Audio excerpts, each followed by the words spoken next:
At UN Week in New York, Ukraine's president asked about Russia's failure to provide information over an initial list of 339 children illegally deported since the start of the war.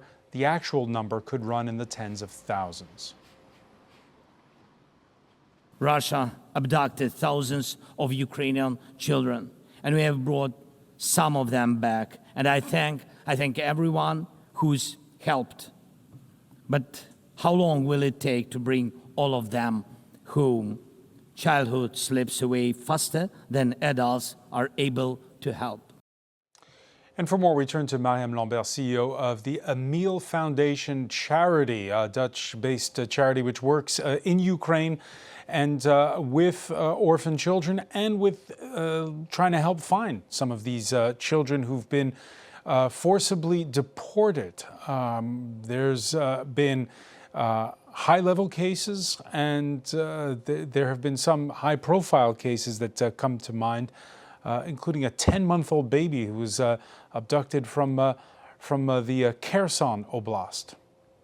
Yes, so we just need to remind people that actually the official numbers, 19,546 children, were identified by the Ukrainian authority as being deported to Russia or occupied territories. But the Russians are claiming that they have saved 700,000 children from the war.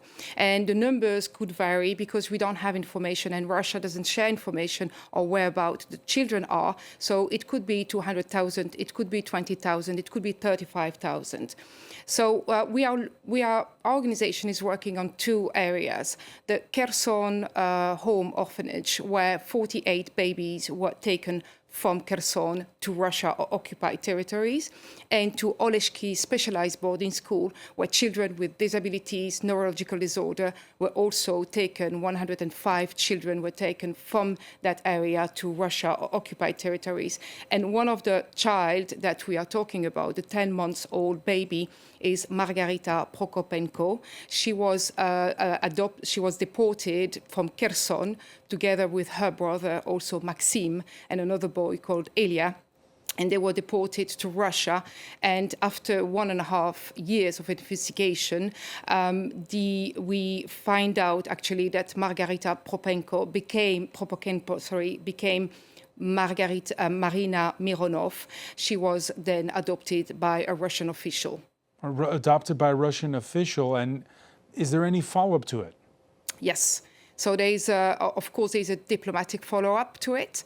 The mother broke the silence for the first time. Darina Ripina broke the silence yesterday publicly, because her goal is to actually challenge the Russian authorities by asking openly for a DNA test in order to verify if Marina Mironov, as they claim not to be Margarita Prokopenko. And what, she would be willing to go to Moscow and submit herself to a test? Or? Of course not.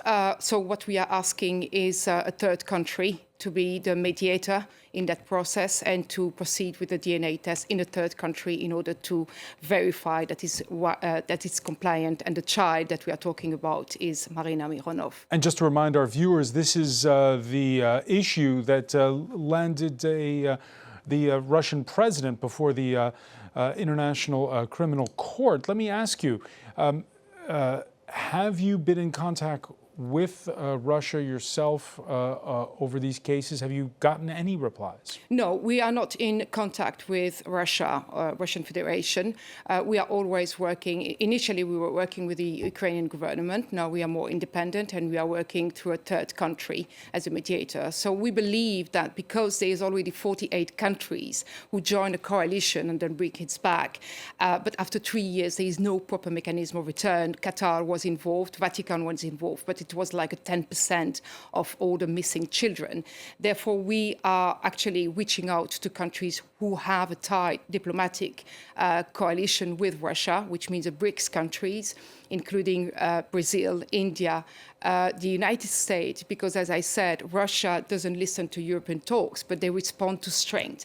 And today we believe that the United States is the country who has this unique power to establish a proper mechanism of return. Have you had any feedback from the Americans? Not yet, but we are working on it. And Of these 19,500 plus, how many have you been able to identify? So, as I said, we are not working on this number. We are really focusing on two areas, which is 105 children from Oleksiy Specialized Boarding School and 48 from Kherson Home Orphanage.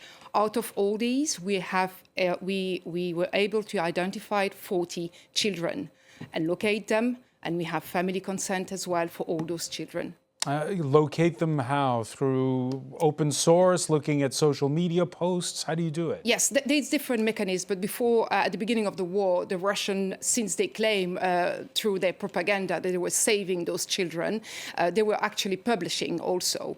And there is also a Russian adoption database where some of the children were unfortunately listed into this database, so we could also identify some of the children. And we need to remind people that when Russia claims that they have saved those children, if it was the case, they would have followed the Geneva Convention, which lists 4 principles, very easy. If it was the case, they would have given all the information to the parents, to the families, and the Ukrainian authorities. They would have immediately evacuated all the children that they have saved, according to them, directly to a third country for safety. They would have also provided all this information to the Red Cross or UNICEF, and they would have also provided all the information on the children to the Red Cross as UNICEF. Unfortunately, they have done all the opposite. Over the last 3 years, we have found out through the Yale Humanitarian Lab reports that 340 children from Donetsk and Lugansk region were found in Russian adoption database. The name was changed, the date of birth was changed, they all got a Russian passport. One question, Mariam Lambert, why is Russia doing this? Because they believe that the Ukrainians are Nazis and they need to be eliminated. This is an open statement by the President Putin, who believes that all Ukrainians are Nazi. This is why they are trying to eradicate the identity, eradicate the history, they eradicate the whole country. And by that, they are brainwashing those children that are taken in order for them to become Russian. And in the future, maybe fighting against their own country, which is Ukraine. Mariam Lambert, so many thanks for being with us here on France 24. Thank you. Stay with us, there's much more to come, more news plus the day's business.